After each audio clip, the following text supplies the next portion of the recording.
UP के कानपुर में एक बार फिर प्रशासन का पीला पंजा गरजा है।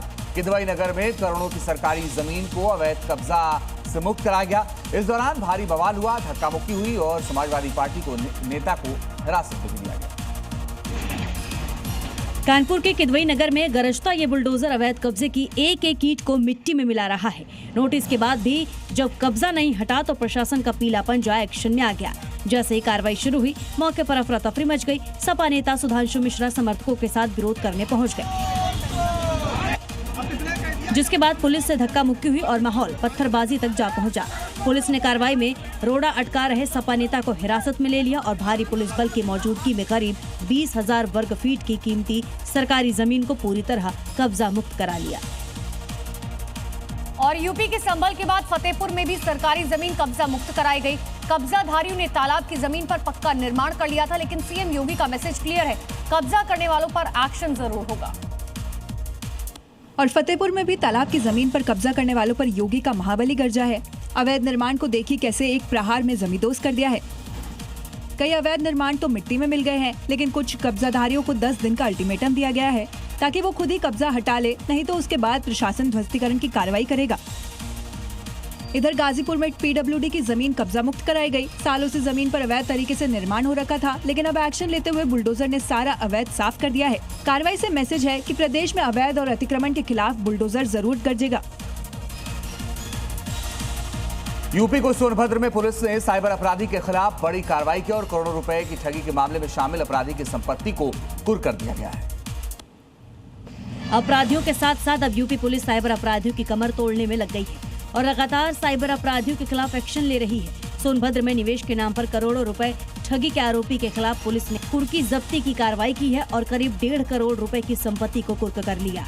पुलिस का दावा है कि निवेशकों से धोखाधड़ी कर जुटाई गई रकम से जमीन और मकान खरीदे गए थे।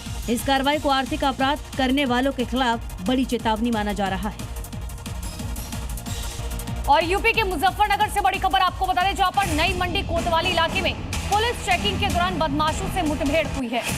जवाबी कार्रवाई में शातिर लुटेरा उसामा गोली लगने से घायल है। पुलिस ने तमंचा, कारतूस और बाइक बरामद की है। आरोपी पर कई थानों में करीब 1 दर्जन मुकदमे दर्ज हैं और आगे की कार्रवाई अब फिलहाल पुलिस कर रही है। पुलिस की जवाबी कार्रवाई में बदमाश घायल हुआ है। इसके पास से तमंचा, कारतूस और बाइक बरामद हुई है। 1 दर्जन मुकदमे वाला बदमाश गिरफ्तार हो गया है।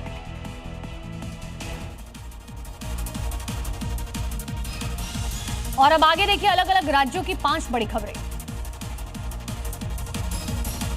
यूपी के गोंडा में उस समय बड़ा हादसा टल गया जब ओवरब्रिज के पास गेहूं से लदी मालगाड़ी के 2 डिब्बे पटरी से उतर गए। सूचना मिलते ही रेलवे की टीम ने मौके पर पहुंचकर बोगियों को पटरी पर लाने का काम शुरू कर दिया। गनीमत रही कि घटना में कोई हताहत नहीं हुआ है। राजस्थान के 12 में बारिश ने कृषि मंडी प्रशासन के दावों की हवा निकाल दी। निकासी की व्यवस्था न होने से मंडी परिसर में एक फीट तक पानी भर गया। बताया जा रहा है किसानों की फसलें पानी में डूबकर बर्बाद हो गई। मध्य प्रदेश के अशोकनगर में देह व्यापार चलाने वाली आरोपी के अवैध निर्माण पर प्रशासन का पंजा चला है। पुलिस और नगर पालिका की संयुक्त टीम ने कार्रवाई करते हुए आरोपी के 2 मकानों को ध्वस्त कर दिया। बिहार के मधेपुरा में रास बिहारी स्कूल का नाम बदलकर सरस्वती विद्या निकेतन करने पर विवाद गहरा गया। शिक्षा के भगवाकरण का आरोप लगाते हुए एनएसयूआई कार्यकर्ताओं ने नए नाम पर कालिख पोतकर उग्र प्रदर्शन किया और आंदोलन की चेतावनी। उत्तराखंड के देहरादून में मूसलाधार बारिश ने आफत खड़ी कर दी है। शहर के कई प्रमुख इलाकों में भारी जलभराव होने से सड़कों पर पानी भर गया, जिससे आम जनजीवन बुरी तरीके से प्रभावित हुआ है। और मिशन 2027 को धार देने के लिए बीजेपी आज उत्तर प्रदेश की सभी 403 विधानसभा सीटों पर बूथ अध्यक्ष सम्मेलन करने जा रही है। सीएम योगी आदित्यनाथ से लेकर दोनों डिप्टी सीएम और प्रदेश अध्यक्ष प्रदेश बूथ अध्यक्षों से संवाद करेंगे। उत्तर प्रदेश विधानसभा चुनाव 2027 की तैयारियों के तहत भारतीय जनता पार्टी आज प्रदेश की सभी 403 विधानसभा पर बूथ अध्यक्ष सम्मेलन आयोजित करेगी। मुख्यमंत्री योगी आदित्यनाथ गोरखपुर सदर विधानसभा में बूथ अध्यक्षों से संवाद करेंगे। प्रदेश अध्यक्ष पंकज चौधरी, उप मुख्यमंत्री केशव प्रसाद मौर्य, ब्रजेश पाठक और प्रदेश महामंत्री धर्मपाल सिंह भी अलग अलग जिलों में सम्मेलनों को संबोधित करेंगे।